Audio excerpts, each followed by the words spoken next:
இனிமேல் வீட்டில் படிப்ப மறந்து படுத்துக்கிட்டு தூங்குவே.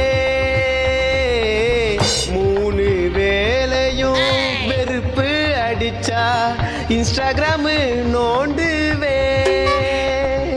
நினைக்கிற வேலையில் துண்டு துண்டு தூங்குவேன். புத்தகத்தை மூட்டை கட்டி காலங்கள்ல போடுவேன்.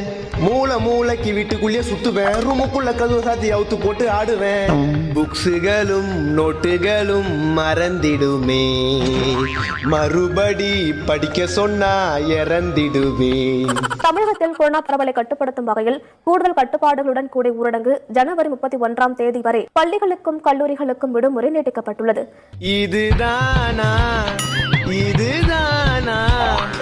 எதிர்பார்த்த நாளும் இதுதானா?